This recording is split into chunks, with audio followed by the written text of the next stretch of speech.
Welcome everyone to the first in a new series entitled Reverse Pitch, Hearing from the Investors.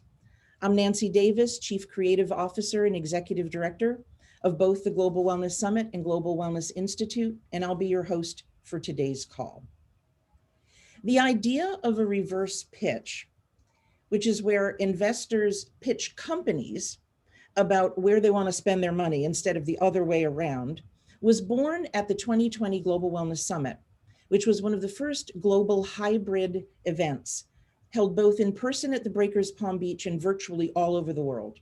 There were a number of investors involved in the summit, and since COVID protocols prevented the usual socializing, which often results in business, we thought we would come up with a creative way to get some business done. We asked all of the investors present, as well as those joining virtually, to take exactly 2 minutes to explain what they invest in and what they're looking for in a wellness company. Some were interested in seed stage investing, some late stage, but all were very interested in opening their doors to great new ideas. And those ideas are always part of the summit. And I'm really happy to say it worked. We have heard from several investors and delegates about the deals that were made as a result of this whole reverse pitch idea. And so we thought, let's continue this throughout the year, leading up to another reverse pitch on stage in Tel Aviv this November. So before introducing today's investors, it's my pleasure to introduce Susie Ellis, Chair and CEO of both the Global Wellness Summit and Global Wellness Institute, and someone who has invested not only considerable resources, but her heart and soul in the wellness industry. Susie? Thank you, Nancy, and welcome everyone. I'm delighted to see so many people coming in from so many different countries. For those of you who are new, the GWS Global Wellness Summit is 15 years old this year when we do our summit in Israel, which we're very excited about. And along the way, our motto has always been from the beginning, joining together, shaping the future. And that is part of what we are doing now. Along the way, we've added wellness master classes. We do wellness sector spotlights. And this is the newest, as Nancy mentioned, the reverse pitch, hearing from the investors. It's all about joining together, shaping the future. And I want to just give a thank you to Nancy, whose idea really this was, and she's so very creative, and I'm delighted how this has evolved, and I'm really looking forward to today's call. So over to you, Nancy, and thank you. Thank you, Susie. It was born spontaneously at the summit, and it's really taken hold. I'm very excited. On this call, there are other members of our team. We have a wonderful team. Beatrice Hotchecker, who you've already met and who will keep you muted. Michelle Gamble, Wendy Jackson, Betsy Israelite, and lots of others. We have a fabulous team, and they are, the wind beneath all our wings. Just a quick note, I don't need to go into much detail on Zoom calls. Everybody's very familiar. Beatrice is just going to keep everyone muted to eliminate background noise. You can view the call in gallery or speaker view, and you can make that choice at the top right of your Zoom window. Please use the chat function as you all are. Tell us where you're from, post your company, post a question. We'll try to get to some of those. And we'll try to also get to some of the questions that came via email earlier. And I thank you all for your cooperation. I met Amir Alroy on the terrace at the King David Hotel in Jerusalem over 3 years ago. Thank you, Josh Luckow. It was there that we hatched a plan to bring the Global Wellness Summit to Israel, to the startup nation, to a place where innovation and technology share the land with sites of ancient historic importance to Jews, Christians, Muslims, and more. I did not know then that I would develop a friendship with Amir and his amazing supportive family, and that I now feel like a member of the Alroy family. But more importantly, Amir has become a very important member of the GWS and GWI families. And while the GWS was supposed to be in Tel Aviv in 2020, Amir pivoted with us to our hybrid event in person at the Breakers and online, reaching hundreds of global delegates. Amir and his business partner, Galit Horovitz, sponsored the first Tech Innovation Pavilion, a showcase of wellness innovations that drew tremendous interest from global brands. Amir and Galit also hosted an incredible panel of Israeli entrepreneurs and spun us all around to thinking about health, wellness, technology, and innovation in new ways. And this dynamic duo also sponsored and led the inaugural Call for Wellness Innovations competition, which resulted in over 80 companies vying for the Global Wellness Prize for Innovation, which we awarded at the summit. That winning company founder and two other leading entrepreneurs are here with us today. This year's competition, by the way, will be launching soon, so get ready. Amir and Galit are a powerful force for innovation in Israel, and they will tell us about Welltech Ventures, the company they founded, their approach to investing, their track record, and their spirited conversations with startups who come to them for advice, a place to collaborate, and for money. After Amir and Galit tell us about Welltech Ventures, we will hear from three of the founders of companies in which they have invested. I've asked each of these companies to share a few slides from their winning pitch decks, and we have those to show. Please understand they can't show the entire deck. Some of that information is very proprietary and requires signing NDAs, but they're opening up today for all of us, and I know we're going to learn a lot. Amir is going to speak first. Galit is on the call, but unfortunately she is not feeling well. She's lost her voice, so Amir is going to do the talking. Amir, please unmute and go. Yeah, thank you. Thank you, Nancy and Susie. It's a pleasure to take part in this first ever reverse pitch. It will be my pleasure to present Welltech Ventures, our investment strategy, Israel's ecosystem, and a few of our brilliant portfolio companies' founders. We've been investing in Israeli high-tech for the last 25 years.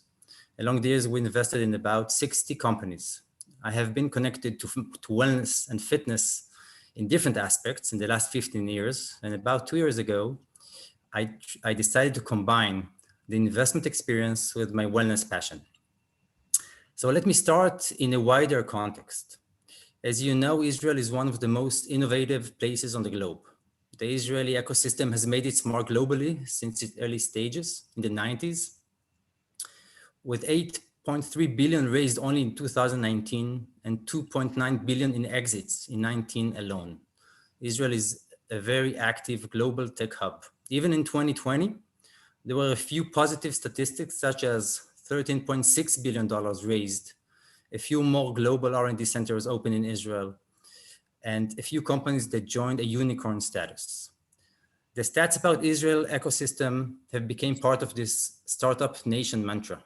Israel boasts the highest number of startups per capita, almost 7,000, the highest VC dollars per capita. A percent of GDP spent on R&D is only second to Korea. It has over 350 multinational centers and more. Israel has one of the highest concentrations of unicorns, also known as privately owned startups, worth more than $1 billion. Israel has gone from 20 in 2019 to more than double in 2020. As of now, Israel has 42 unicorns. There are a few reasons to that, as you can see, such as the experience gathered in the army, the unique model of the HMOs, which I will elaborate a bit more, government support, massive involvement of multinationals, growth companies, private funding, some Israeli chutzpah, if you know that word, and more. Some more very interesting facts about Israel high-tech are 46% of Israelis derive from high-tech, from Israeli export derive from high-tech. 9% of Israeli work in high-tech. 13% of Israel's GDP is high-tech originated. Israel leads the number of scientists and technicians in the workforce. Israel has a unique health digital structure. It's the world's fourth biggest healthcare system. By law, every Israeli has to join one of those 4 HMOs. That means everyone has one focal point that takes care of his health and gather all the data. Therefore, the healthcare system in Israel is one big beta site, which is really, really relevant for today. Most of the responsibility for Israel becoming a world digital leader in these times are the HMOs. Today, most of Israel's population is vaccinated. Israel officially hit the 57% mark, with more than half the country now having received the first dose, and over 43% got both shots. Almost all of its 60 plus population is vaccinated. And I think that's very interesting because it demonstrates Israel's digital abilities in a very clear way in 5 main drivers: scalability, digitalization, big data, smart control center, direct communication, privacy, and data security. The data has been sent to those pharmaceutical companies anonymously and includes infection, vaccination numbers, gender, age. And thanks to the digital health care system in Israel, those companies not only receive data quickly and reliably, but above all got much more data than I think they even dreamed. And it's a one big pilot, one big research. We hope this will pave the way for the next amazing and safe summit in Tel Aviv. So as I mentioned before, there are about 7,000 startups in Israel in total. Lately, together with Startup Nation Central, an Israeli organization, a nonprofit, we prepared the first map of wellness and startups in Israel. Today, there are about 500 wellness startups and growing, and a total of about 2,000 health-related startups. We are updating the map these days. As you can see, there is a vibrant wellness innovation community in Israel. Welltech Ventures, my company, is a centric fund. We invest in seed and early growth Israeli technology wellness startups. To date, we have invested in 10 companies from various sectors of wellness. I will now share our investment strategy. We look for disruptive technology, dedicated founders, and immense market potential. We look at a few sectors in the wellness technology startups. At the moment, we are concentrating in remote care, sustainability, wellness real estate, self-care, prevention, mental wellness, digital fitness, nutrition, food tech, mind body, corporate wellness, and more. One of the most important factors is the technology. Coming from the startup nation, we look for disruptive technologies. Good morning, Don. How are you? We prefer technology that has a patent, that is very difficult to copy, and that is backed by science. We look for technology that provides a solution to a critical problem. Without the founders, of course, it won't happen. So when we invest, especially in early stages, we know that startups can pivot a few times before it goes to market. Therefore, the founder's ability to execute and be agile is crucial. We look for creative, charismatic, responsive, experienced, intelligent entrepreneurs with big dreams, founders that have held a high position and experienced, preferably serial entrepreneurs. It's crucial that the startups have a competitive advantage in the market. We look for quick and clear exit strategies. As an investor, we believe in assisting our startups in their growth with our vast network of multinational corporations and investors. What do we expect from the founders? We expect a self-explanatory presentation. We want to look at the presentation and understand what the company does, the potential and their status. We would like an organized data room that when we start the due diligence process reflects and shows us what they are doing, and that also reflects on the founders. Financial and business plan that makes sense. We want to read and understand it. Charisma. We believe that founders have to have charisma in order to succeed, work fast, and go to market. Responsive, we look for founders that are listening, that are responsive, and are open to get some feedback.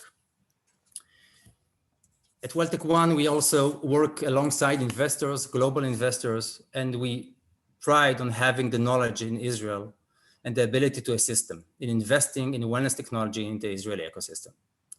We have those global investors that invest alongside us, where we are at the front.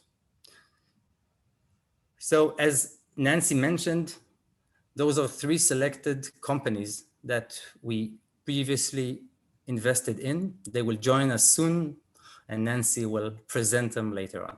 Thank you.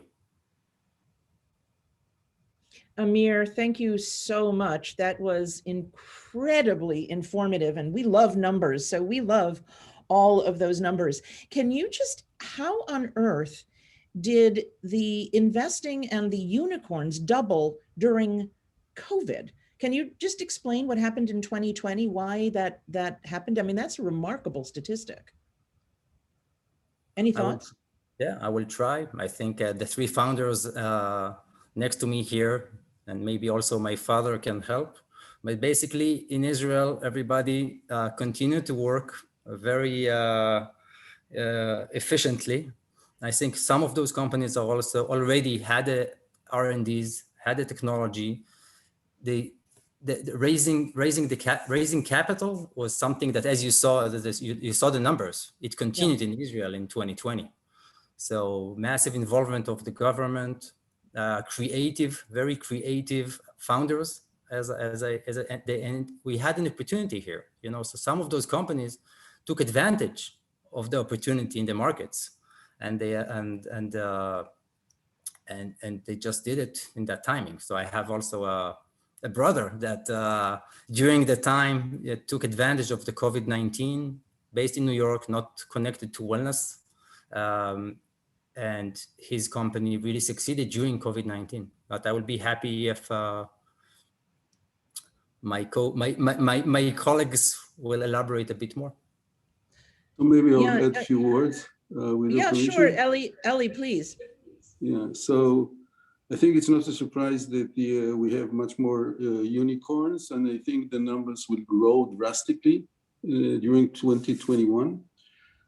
Just as some of you, if you follow the stock market, you can see on the way to the stock market of a multi-billion-dollar company called Taboola.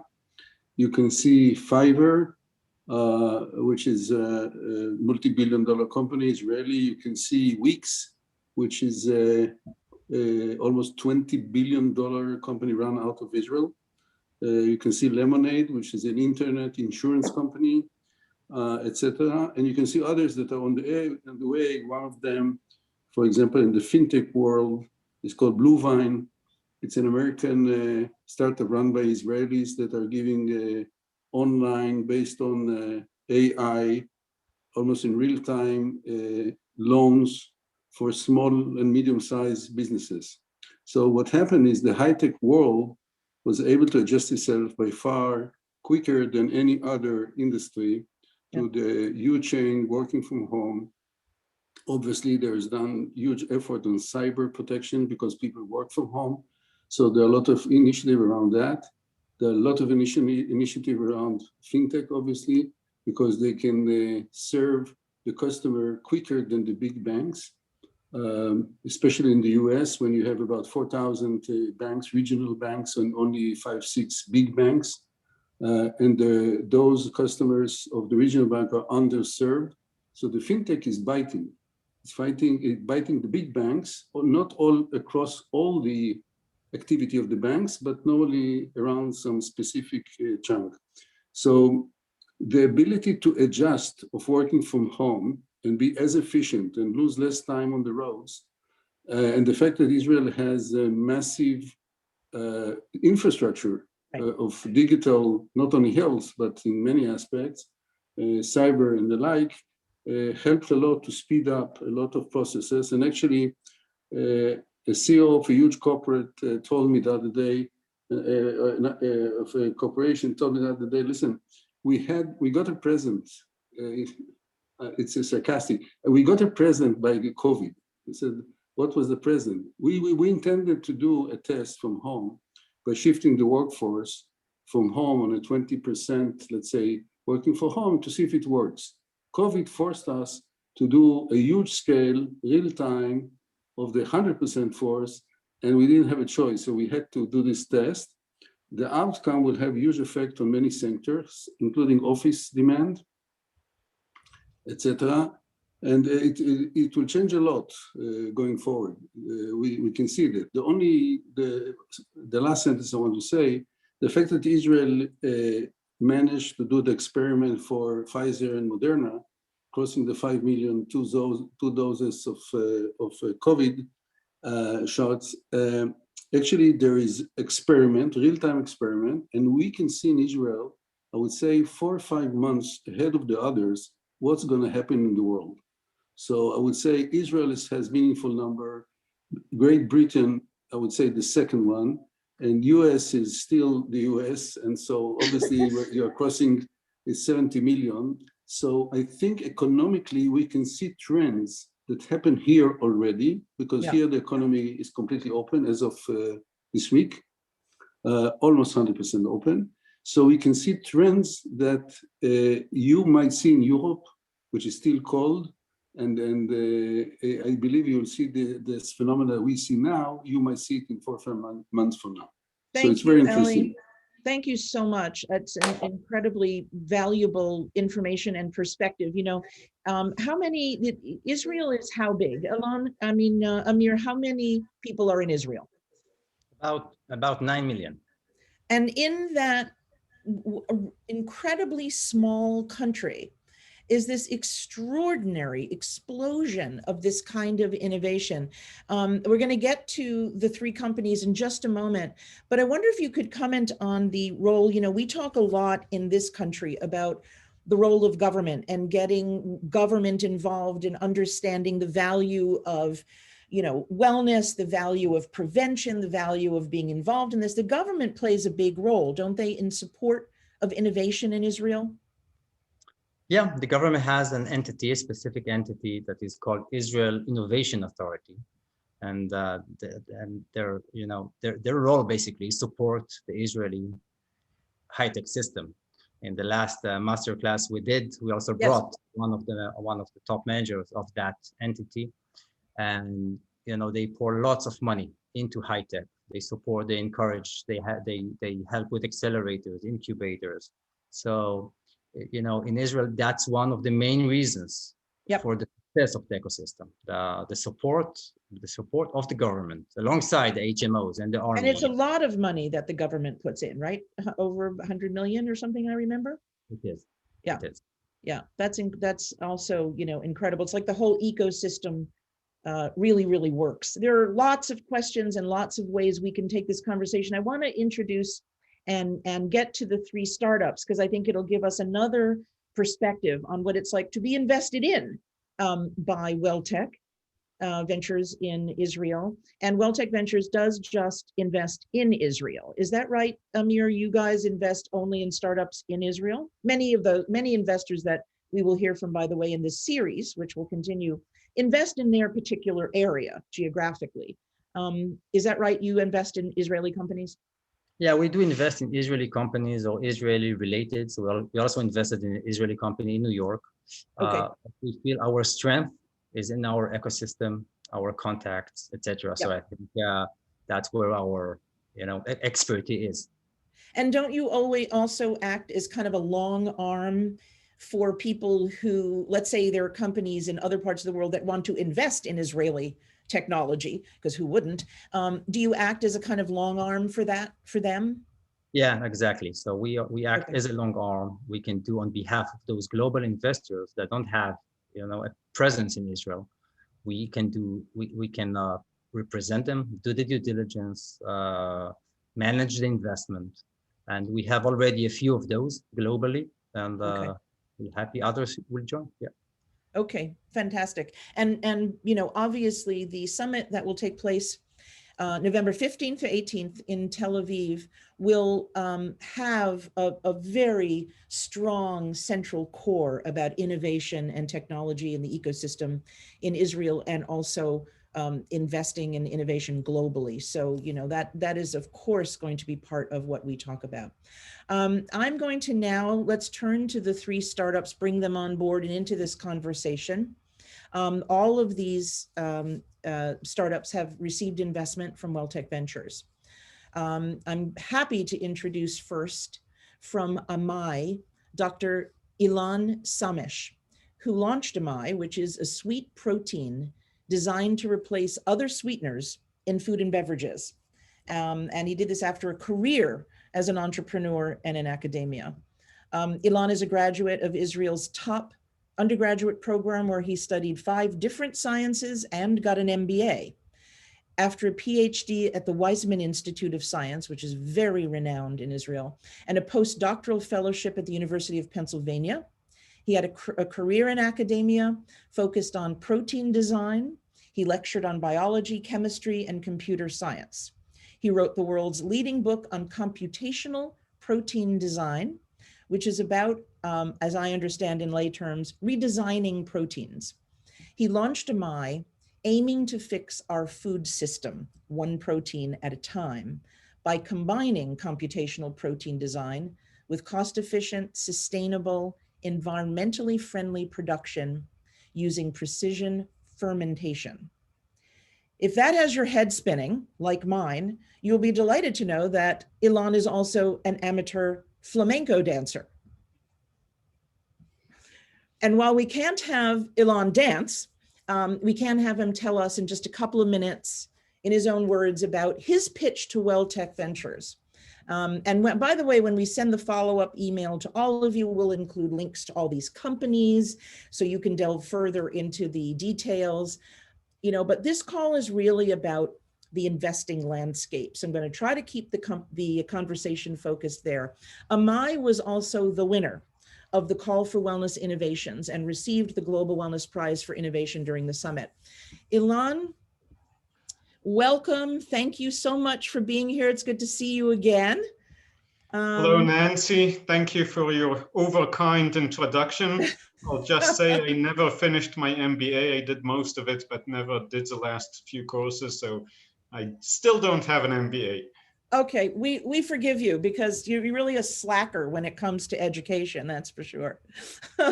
Now, would you like to have your 3 slides up first? Take us through that. Is that the best way to do it? Sure, whatever you want. Okay, Beatrice, will you bring up slide number 1? Thank you for Ilan. Okay, so here we have what we do at AMI. AMI is sweet in Japanese, and we have a platform which combines my expertise, and this is my book on computational protein design, where we say something very simple. Most of the proteins live in their own small piece of heaven, whether it is our body or the paradise of the jungle, where you have exotic fruits which are not sweetened by sugar, like the sugary apple in the Garden of Eden, but by something better, which is a sweet protein. However, when we move to food, that's a hell of an environment, and we need proteins that will know how to grow in hell. So we learn from proteins that do grow in hell, and you have life in hell. Where you have life, you have proteins. You have life in places like hot boiling springs in Yellowstone, or deep in the ocean, acidic swamps, or even the Dead Sea. And we apply the rules of extremophile, of life at the extreme, to these proteins by redesigning the necklace of beads called the proteins, the beads being amino acids, changing some of them and designing a better protein that can be more stable. And stability is temperature, pH, fat, taste, digestibility, hypoallergenicity, or other traits. Then we grow these proteins not in their natural system, which is not efficient, but in a much more sustainable and environmentally friendly system, which is a brewery. That is fermentation. We say the word precision fermentation because on top of growing yeast, the yeast produce a protein, we have a layer of harvesting. And from the water, the medium of the yeast, just like filtered beer, that is just a media, we filter out, we harvest our protein, then we dry it if needed. And at the end of the day, we are in the business of selling a white powder, which makes people happy. Next slide. Feel free to call for the slides. Thank you. And Ilan, I'm gonna, ask you to focus on how you pitched this, because this is what's very important to the audience today is, how you were able to communicate this and pitch this to Welltech for the investment. So I think the combination between showing that you know what you're doing with a general platform and yet speaking in a way that everyone can understand, but also showing others who validate what you do. And in our case, what I'm holding here in my hand is a cranberry juice that we did together with ocean spray.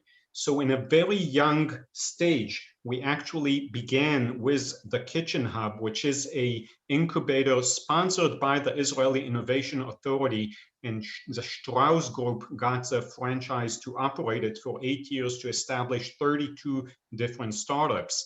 And together with them and their partners, PepsiCo and Danone, from day one, we worked with the large multinationals. We did not give any free samples, but we got joint development agreements with big companies. And when Ocean Spray put out a press release about us, or PepsiCo and Danone put a report about us showing that they checked what we do, that was something that was, of course, an important validation for our investors. Then at the end of the day, in our case, the investors can taste what we did. And we came to Welltech One and to the Alroy family and gave them simply things to taste, showing that we can reduce between 30 and 70% of the sugar without at all people feeling that it is not full sugar. So that was something very important to show that we have a prototype product even before the regulatory FDA or other clearance that was already cleared on the regulatory side by multinationals and already. So this was all before you got the investment from Welltech Ventures. Because of the way the infrastructure and the ecosystem in Israel is set up, you were able to work with these multinational companies to kind of test and integrate your product. Is that right? Exactly. Yes. That's incredible. That's I such had the option to open AMI within, for example, the Weizmann Institute, but I thought that science is not my bottleneck, but rather I need help in the industrial side. So I went to an incubator, which is a joint venture between a big food and beverage company and the Israeli government. And through them, I got to multinationals. And already we have numerous fee-bearing agreements with these and other partners who we cannot show without due to their request for confidentiality, but to really market leaders. And that was, I think, was an important factor by the Welltech One team. I can imagine that this slide would be one of the most important slides in your deck because it already shows that it's in products. Can we go to the next slide, Beatrice, which is the last one for this particular group? And tell us why this slide was important in your pitch. So at the end of the day, as Amir has shown in what Welltech One is looking for, Welltech One is looking for a real moonshot, for something that is not just doing a small difference, but a huge difference in the wellness global industry. And in the case of AMI, we couple the huge challenge of sugar overconsumption, the biggest health threat that is non-communicable disease, but also a huge thing of wellness to the environment because it affects a lower socioeconomic class, because it contaminates water, air, and land. And we couple that to two breakthrough technologies, the Agile Integrative Computational Protein Design, where we also got some grants from Google and Amazon, and precision fermentation to produce a true radical solution, which Welltech One is looking for. Not a me too small change, but the first sweetener, which is tasty, healthy, and sustainable. That is absolutely amazing. Ilan, Beatrice, you can stop sharing for a minute. Thank you. I want just to take the opportunity to say that also from the side of Welltech One, the very fact that we got this amazing awards, amazing trophy of the Global Wellness Summit, for us, we were humbled by it out of 84 companies from all continents to get this trophy. And for Welltech One, this is actually the second time, at least, I don't know if more, that they invest in the winner of this ceremony, this competition, because for them, this is again an external validation to the fact that this company has something to it. Well, Ilan, we're thrilled that you were present virtually at our summit to accept this award, and glad that it makes a difference. And we will be doing that again. Amir, before we move on to Amkiri, is there anything you would like to add? Anything that was particularly unique that grabbed you about the pitch from Ilan and Amai? And would you reveal at all the investment you've made? I think Ilan is the greatest example of, you know, academia and the government support, a responsive and an agile founder. So it represents the Israeli ecosystem, I think, brilliantly. Yeah, and we led a few investors, and we invested $1 million. Thank you very much, and congratulations. And that is I think we're increasing it now. There was a question about whether or not the protein is good for people with diabetes. Yes, so the protein is good for people in diabetes because, like all sweeteners, it binds to the single sweet receptor that we have in our oral cavity.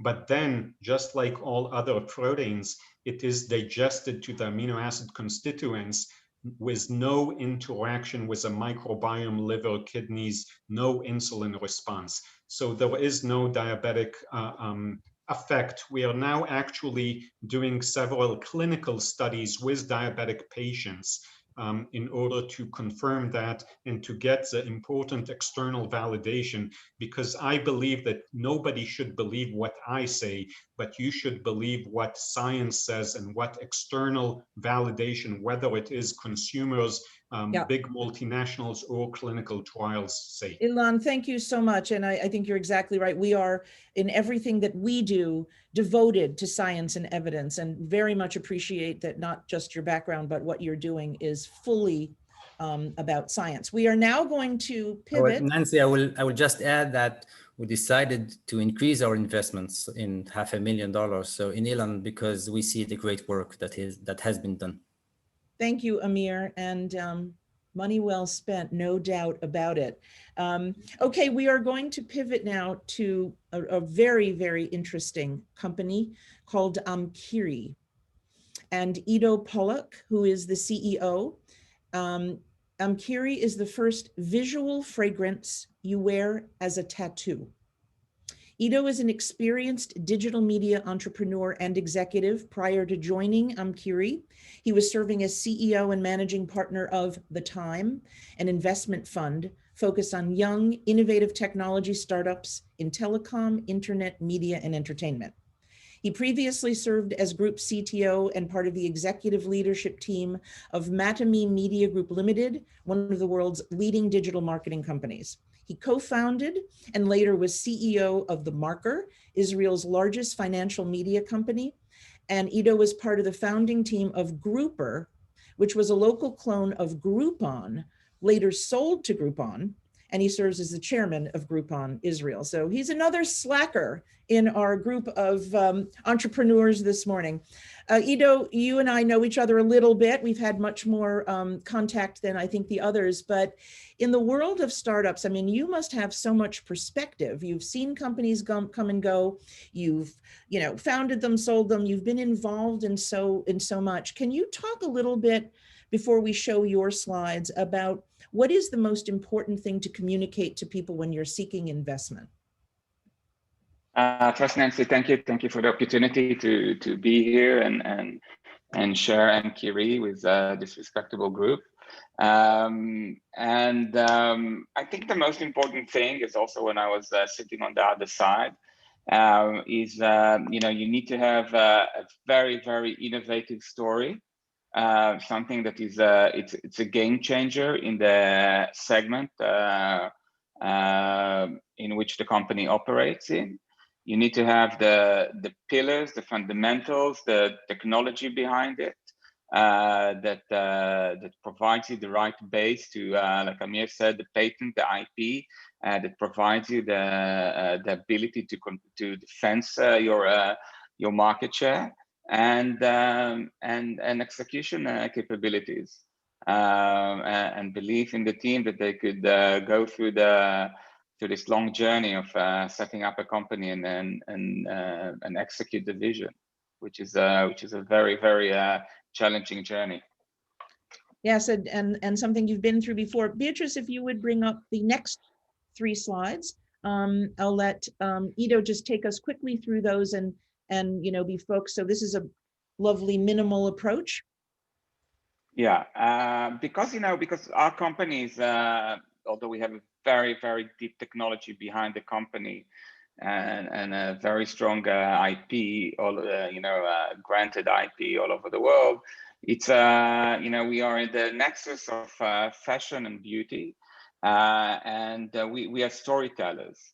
So it was important for us to bring out that strong statement that touches on those elements of storytelling and capture the audience. And this is the quote is from this French gentleman that for me it's very difficult to pronounce his name, but he is the perfumer behind many of the most successful perfume in the world. But basically saying that the perfume, the smell, the scent is something so strong in our chemistry, in the way our brain works, and where the nerves that capture the smell are located. So a lot of our memories are connected to smell and scent. And for us, it was important to grab that attention. Fantastic. Great. So we can move to the next slide. The next slide is basically because we're creating a new category in the market. And I think that's one of our unique position that we're creating a new category, and we're also releasing a lot of feature of existing products. So it was important for us here to define and cement what we're doing and why we are basically a new category and why we are basically a new frontier in the fragrance market. Yeah, I think that's a very valuable thing. I mean, not every company can do it. I mean, sometimes companies are the next step in development of something, but this really is a whole new world. Yeah. And the next slide. And the next one. And I think this is something that's also very important when we pitch to investors because at the core of us there's a unique technology that was developed. So we have a perfect alignment for the consumer, for the marketing department, for the brand, for our own brand. So that combination gives us a unique position in the market. And the fact that we can work in a B2B or a consumer model, and we're working on both, but those two are feeding each other, which is something that you don't see every day because as an investor you always say you're a B2B or you're a B2C. But here our model and the strength of the product and the fact that we're opening a new category allows us to do both, and in that way constantly in a perpetual movement straighten making the company more valuable. Absolutely incredible, Beatrice. Thank you. And also, Kiri was part of our summit. We all wore visual tattoos during the summit. It was quite a thing. And I know that since that time, it has developed a lot. There's smaller packaging. There are other colors. It's really, really developing and growing. And I think going to be launching globally. Amir, do you want to make any comment about the investment made? What about this pitch grabbed you? Before we move on, I'm very mindful of the time. I want to make sure Extrodes gets their time too. We think Kiri is a jewel. It's a brilliant idea with patents all over the world. It's the first time you can consume perfumes through a shape, through painting. So this is a new category. We felt in the perfume innovation, in the perfume history, you don't have so much innovation. So it's a moment of lots of. It's an innovative idea. We decided to invest. We invested $4.5 million in Kiri, and we really helped them to grow globally. Yeah, it's an absolutely incredible thing. Ido, did you want to say something else? No, yeah, we're grateful for the support of Welltech and the Alroy family, and it's super important to have the right bond and partnership with your investors, because when someone invests in your company, it's a very long-term partnership, and it's a long-term relationship. So it's not just about the fun meetings at the beginning and sealing the investment. When you have good investors like we do, it's a long-term partnerships that feeds the company, and it's so important choosing the right investors, because along the way that could really affect the ability of the company to succeed. Yeah, I think that's a wonderful point. These are, even when there are exit strategies, it's still a long-term relationship in the world of investing, and important that there's mutual respect and support. And of course, this is another company where science plays a role. Patents are globally held. I mean, there's a lot that goes into this, and enormously appreciate you sharing all of this. It's really, really fascinating. We'll get to a few questions at the end. I want to move on to Xtrodes now, our final startup for the day. And Ziv, you are on. Yes, Pyramid? Yes. Okay, wonderful. So Xtrodes is a company providing human cloud interfaces, and we will learn in a moment what that is. Ziv is another experienced global leader with a diverse background in physics, cognitive neuroscience, and business development. Over the last 15 years, he's been passionate about identifying and bringing new technologies out of the research and development labs and into the world, making products that improve health and well-being. Ziv holds a Bachelor of Science in Physics and Philosophy and a PhD in Cognitive Neuroscience from Tel Aviv University. Ziv, welcome to the conversation. Incredibly impressive background. Now, I went to your website, of course, in preparation, and there was one single page, one single image, very provocative. So tell us how you communicate and how you communicated to Welltech Ventures for your company. Thank you, Nancy, and thank you, Amir, Galit, and Eli for the trust and this opportunity. As you mentioned, there's a website. For several months we were under the radar, and we found this one single page website as something that gained a lot of attraction from investors. But now, after we complete the first round, we are going to, of course, to update it and elaborate more about this technology when we are ready. Shall we put up your slides, Ziv? Yes, please. Okay, thank you, Beatrice. Before we get into the slides, I will give some background regarding Xtrode. Xtrode is actually technology that stays on the boundaries between science fiction and science.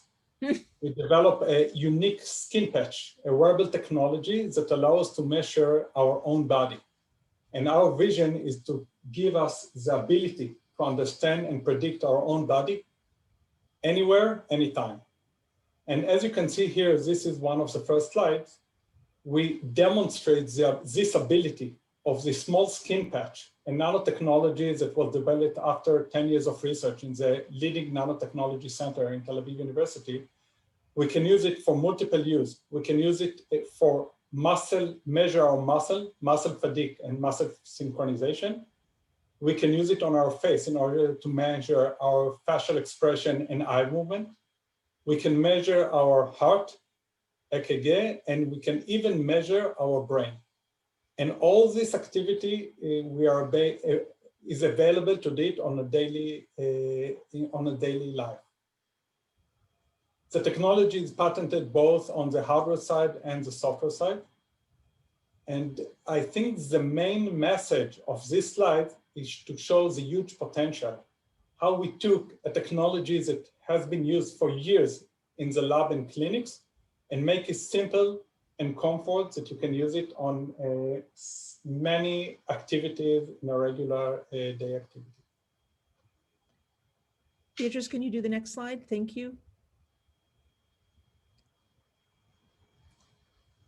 This Okay. slide is focused on our technology and in comparison to other technologies, wearable technologies that are available. So it took us 10 years in order to develop this specific ability to print electrodes on a adhesive thin film, very flexible and soft, that sticks to our skin and actually provide us some kind of artificial skin.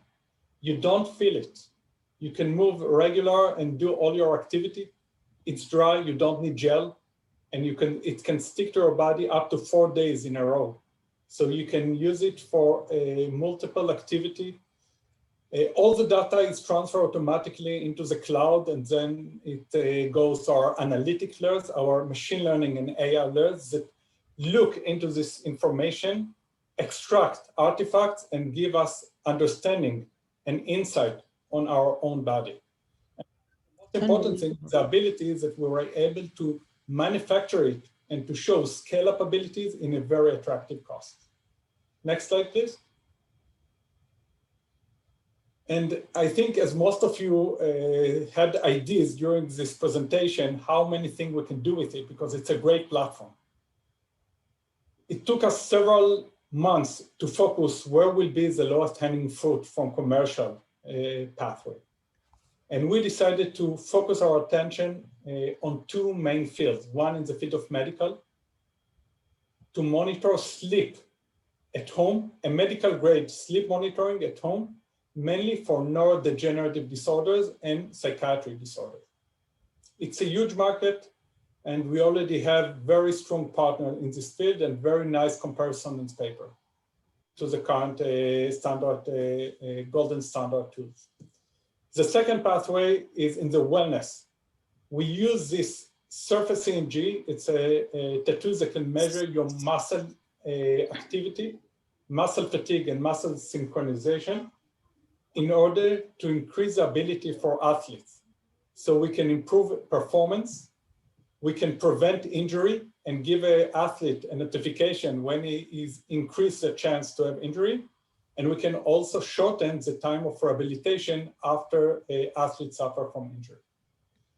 We also provide this kind of tools, and we call it a researcher's kit, for researchers all over the world. There are more than 30 different researchers around the world that actually use it today in order to increase the understanding and the future of what we can do with such a technology.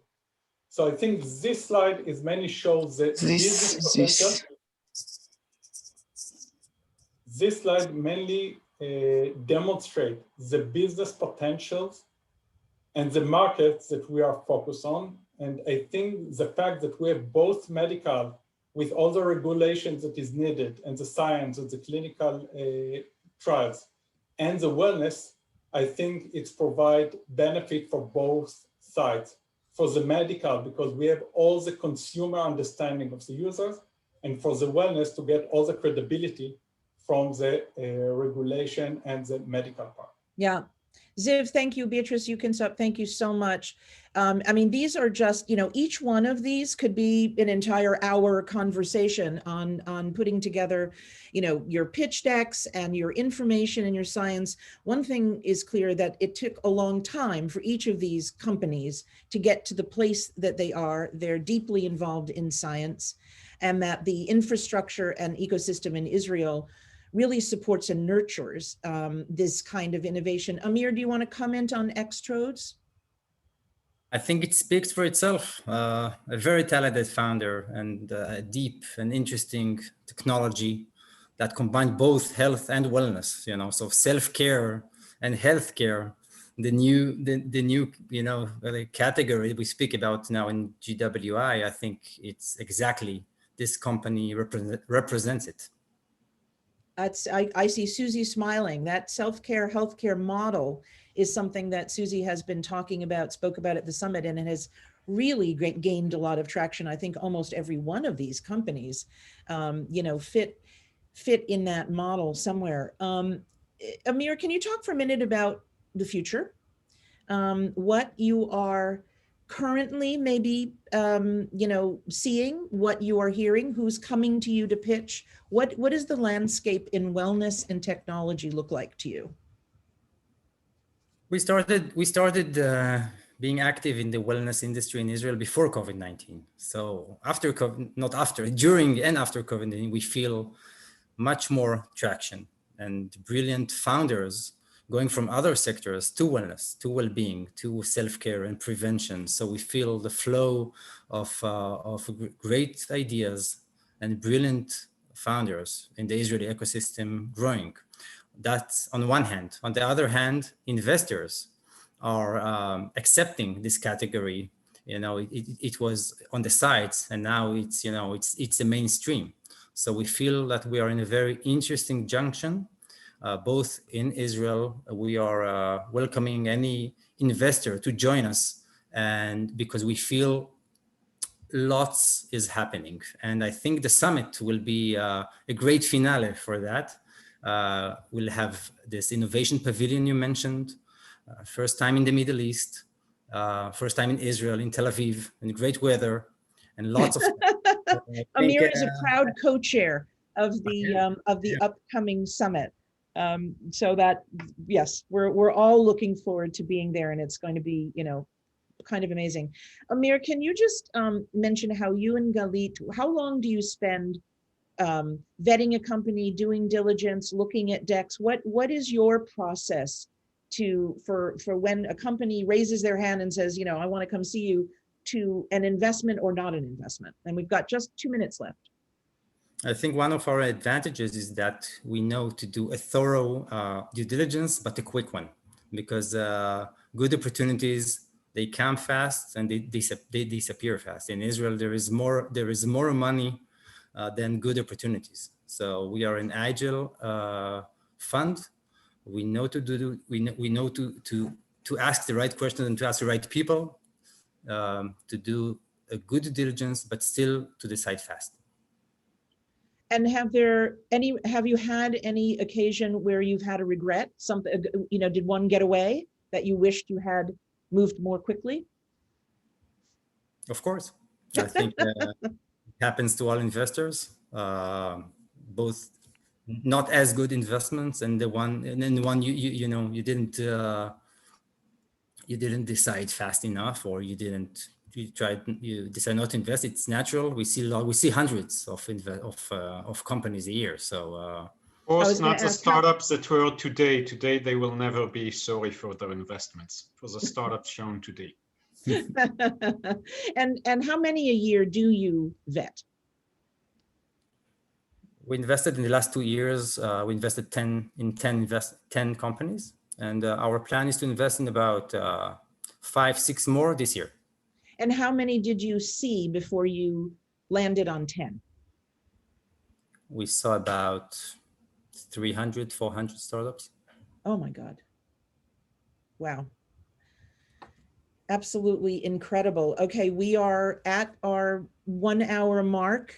This could go on a lot longer. I want to thank Amir and Galit, who literally today is a silent partner, but I know she's there and every bit as active as Amir in Welltech Ventures. Thank you, Ellie, for being here. Thank you, Ido, Ziv, and Ilan. It's been incredibly productive and informative. Everybody, please unmute and give a little global love to our friends in Israel, who hopefully we will all see in November. Thank you very much. Thank you. Thank you so much. Thank you very much. Love you. Thank you. Thank you. Remember, we will